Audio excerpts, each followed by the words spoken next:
Bonjour à toutes, bonjour à tous. Nous allons procéder à la correction de l'exercice d'OUCI, répartition des charges indirectes. Ici, nous n'avons qu'une partie du travail à faire, uniquement terminer notre tableau de répartition de ces charges indirectes. La société d'OUCI produit et commercialise du jus de fruits. Pour ceci, donc, elle achète à la fois des citrons, des oranges, qui seront pressés, puis pasteurisés, et enfin conditionnés avant d'être distribués.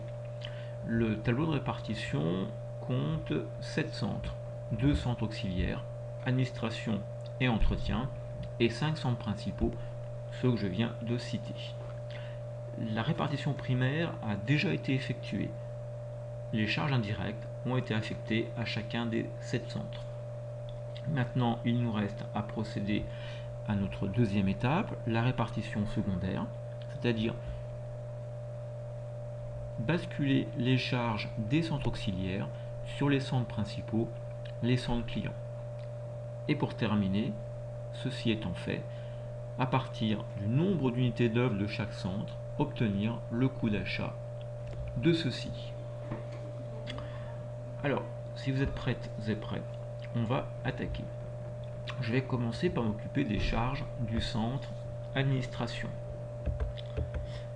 Le centre achat consomme 20% des prestations de l'administration, soit 4 800 €. Le centre pressoir, quant à lui, consomme 30% des charges de ce centre administration, soit 7 200 €. Enfin, le centre conditionnement, lui, consomme 10% des prestations de l'administration, 2 400 €, et le centre de distribution, les 40% restants, c'est-à-dire 9 600 €. Ici, je ferai alors la somme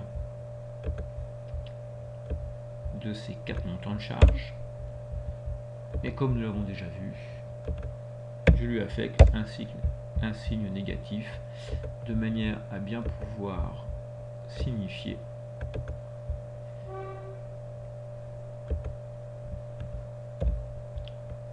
que nous sommes arrivés à un total de 0 pour ce centre administration. Il a été vidé de ses charges. Deuxième centre, le centre entretien. Là également, une clé de répartition est fournie. Le centre entretien ainsi fournit 50% de ses prestations au centre pressoir, soit 10 500 €.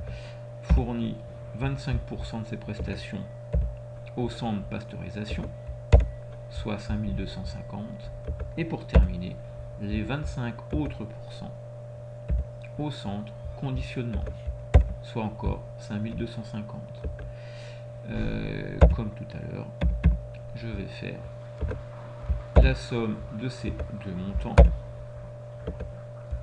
Nous sommes bien à 21 000 € et j'en profite ainsi pour faire apparaître que le centre entretien, lui aussi, a toutes ces charges qui ont été transférées. Par prudence, je grise la partie restante des deux colonnes de ces centres.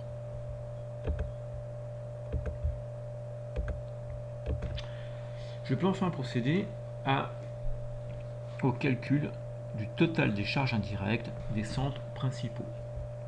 Ainsi, le centre achat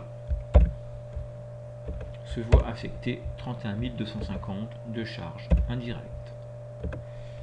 Le centre pressoir, lui, reçoit 144 000 € de charges indirectes. Et les trois centres restants, pasteurisation 42 000 €, conditionnement 14 000 €, distribution 74 800 €. Totaux de répartition secondaire de nos centres principaux. Maintenant, on va s'occuper du coût des unités d'œuvre.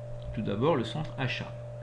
Les unités d'œuvre du centre achat sont mesurées par la tonne de fruits achetés. Si je lis l'énoncé, il a été acheté 500 tonnes de citron, 800 tonnes d'oranges, soit 1300 tonnes de fruits, quel qu'il soit. Ayant le total de la répartition secondaire, ayant le tonnage des fruits achetés, je peux dire alors que nous avons pour 24,03 etc. de coût d'unité d'œuvre pour le centre achat. Chaque fois qu'une tonne de fruits a été achetée, il y a 24,03 € de charges d'approvisionnement indirectes qui sont apparues. Maintenant, le centre pressoir. Son activité est mesurée, comme pour les deux autres centres suivants, par l'heure de main-d'œuvre directe. L'énoncé précise, pour le pressoir, c'est 8000 heures de main-d'œuvre directe qui ont été utilisées. Ayant un total de charge à 144 000 €, 8000 heures de main-d'œuvre, cela veut dire que nous avons pour 18 € de charge indirecte pour le centre pressoir. Chaque fois qu'il y a eu une heure de travail effectuée par la main-d'œuvre dans ce centre, on a vu apparaître 18 € de charge indirecte de coût de production au pressoir. La pasteurisation, toujours, l'heure de main-d'œuvre directe mesure l'activité. L'énoncé nous dit qu'il y a eu 2000 heures de main-d'œuvre pour la pasteurisation. Le total des charges indirectes de ce centre est de 42 000 €. C'est donc 21 € de charges indirectes de pasteurisation. Chaque fois qu'il y a pour une heure de travail de la main-d'œuvre dans le centre de pasteurisation, il y a 21 € de charges indirectes de pasteurisation qui l'accompagnent. Enfin, dernier centre faisant appel aux heures de main-d'œuvre directe, le centre conditionnement. Il nous est dit également que ce centre a fonctionné pour 2000 heures, ce qui a fait apparaître 14 000 € de charges indirectes. Une heure de fonctionnement, c'est 7 € de charges indirectes de conditionnement. Et puis enfin, dernier centre, le centre distribution. 74 800 € de charges indirectes de distribution. L'activité du centre est mesurée par 1000 € de chiffre d'affaires. Le chiffre d'affaires est de 476 500 € hors taxe. Je divise donc par 1000 pour avoir mon nombre d'unités d'œuvre, soit 476,5. C'est ce nombre d'unités d'œuvre qui a fait apparaître les 74 800 de charges indirectes. On a donc pour 156,977 € de charges indirectes de distribution qui sont apparues chaque fois qu'il y a eu 1000 € de chiffre d'affaires effectué. Voilà, ici on a terminé cet exercice. Celui-ci portait uniquement sur la fin du tableau de répartition. D'autres exercices nous feront placer maintenant ce travail sur le tableau de répartition au cœur de la réflexion du contrôle de gestion. Merci de votre écoute.